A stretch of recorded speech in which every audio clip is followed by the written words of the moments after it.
welcome back to Let's Review It. If like me, you're just getting started on your YouTube channel and you're filming things like bikes and cars, sports, anything with a lot of action, you don't want to have to keep repeating the same process over and over again to capture a scene. So you might want to film the same thing from 3 or 4 different angles at the same time, and this is where it gets expensive. You see, if you want 2 or 3 GoPro Hero Blacks, you're going to be looking at least £1,000 worth of kit just to get started. And in the early days of YouTube, you definitely don't want to be spending that much money. So one of the things I get asked all the time is, what camera equipment do we use here? And I've got a couple of cameras to talk about, but what I really want to show you is, can you get away with purchasing some of the kind of cheaper HD action cams that are about 40 or 50 pounds on eBay, or should you invest a little bit more money in the GoPro Hero range? Now, I've got a cheap £50 example from eBay. I picked it up, it's unbranded, it came from China, it's called a HD action cam, it claims to be 1080p and has a Wi-Fi connection. I've also got the GoPro Hero 7 White Edition, so again 1080p, same kind of scenario, and we're going to test these back to back. So when you first start making your videos about your cars and your bikes and stuff like that, you're going to want to get some establisher shots. So my weapon of choice for today is the Mercedes-Benz C43 AMG. Now, we tested this earlier on in the year, and if you haven't had a chance to watch that, click on the linky thing in the description above. If not, stay tuned, and we're going to use this to test our 2 cameras. So in order for us to be able to test the 2 cameras side by side, I've mounted them both on a broomstick there, so you can actually compare the 2. So I put them both on there and we went out and shot the car. What's really interesting when you see the 2 cameras side by side is the fisheye effect that you get with the GoPro that you don't seem to get with the action camera. The action camera seems to have a wider angle. The other thing when you overlay the 2 images, so the action camera on the left and the GoPro on the right, the action cam seems to capture the real colour of the car, the metallics, a lot better than the GoPro. The GoPro almost seems a little bit washed out. You can also see here that the image stabilisation is far better on the GoPro, and perhaps that's where your money's going on software like that. Next thing you can see is that the GoPro deals with the light flare on the car a lot better than the action camera does, and you can really see here this image stabilisation. I also took some stills that I'll show you at the end to test the camera quality, but already you can start to see that the GoPro perhaps is mildly better. So next up, we're going to look at some interior shots of the car, and then we'll go from there and see which is best. So the next thing you're going to want to test is the camera's ability to record interior driving shots, okay? And what's really difficult about interior driving shots is the dual exposure. So you've got the dark interior and you've got the light outside. So this is going to be an interesting test for these cameras. The second test is the sound quality. Obviously I'll be talking, but the car will be making noise. The clips and the fastenings on the GoPro will be rattling around, so it'll be interesting to see if the cameras pick up that sound, if they pick up the sound of my voice. Obviously I'm wearing a lapel mic, so it'll be interesting to see the difference between what's recording on here and what's recording on the GoPro. So let's get going.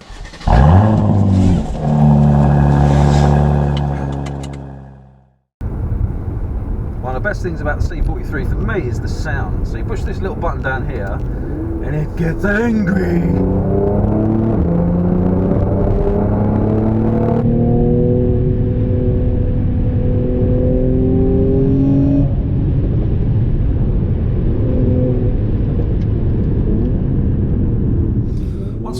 Things that you can really see with the 2 cameras side by side is the colour saturation.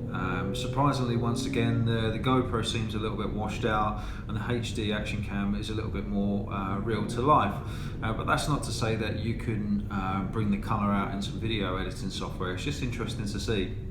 The other thing you can really see here is the image stabilisation that you get. Massively so when you go around corners. You can really see the image move around for the GoPro, and you don't get that at all for the HD action camera.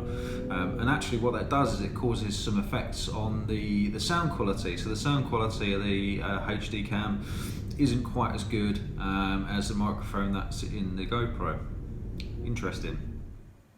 Okay, so the great thing about both of these cameras is they come with apps that allow you to control the camera remotely using Bluetooth or Wi-Fi connection, which is fantastic, particularly if you're filming from the other side of a car or on a motorcycle or in the front of a car. It means that you don't have to keep getting out and pushing the button to record, which is fantastic. The functionality within this allows you to control some of the other bits like exposure, contrast, color. You can switch between 720 and 1080p, which is really good. And you can also control the photograph settings as well. On the GoPro, you've got a zoom function. You haven't got that with the Wi-Fi. But other than that, yeah, they're really good. And obviously I can see everything that I'm doing on here, as you can see. So the last thing I want to shoot is externally on the car. What this is going to test are the supposedly crash-proof, waterproof covers that you get with both the cameras. The quality, interestingly, is quite different. The genuine parts from GoPro are a lot better quality than the kind of cheap stuff that you're going to get from eBay. And one thing you do notice, particularly when I mounted them to the front of the car, is how rattly the kind of cheapy parts were. That then translates into the sound.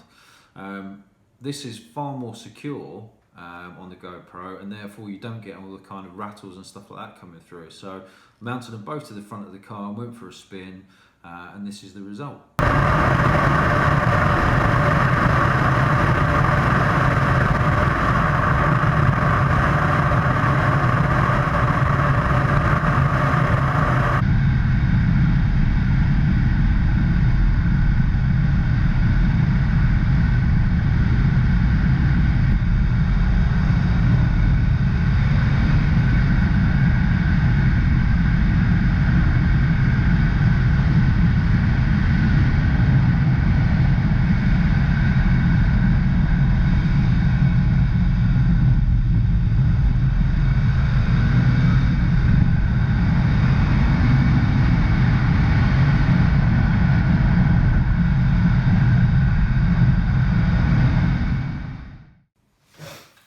For me then, I thought that was a fairly definitive result.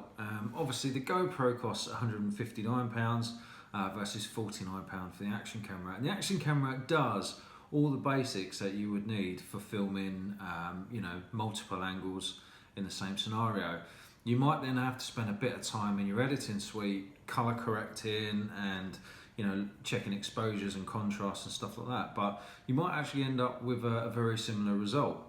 What the GoPro does is it makes life that much easier. It does have genuine 1080p resolution.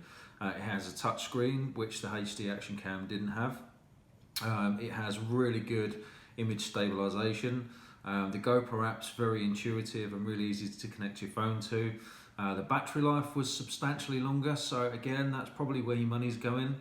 The GoPro does have some cool features like a time-lapse function, slow motion, and also a quick record function as well, which is really handy, if you're on the go all the time. So, there's a big saving to be had. I don't know whether that is a false economy, but I'd be interested to hear or see some of the footage that you guys have recorded on some of the cheaper options. Coming up soon, we're going to review the new Hero 8 Black Edition against the Hero 7 White to see if the extra £150–200 is worth it. So stick around, stay tuned, make sure you hit that subscribe and notifications button. I look forward to seeing you again soon.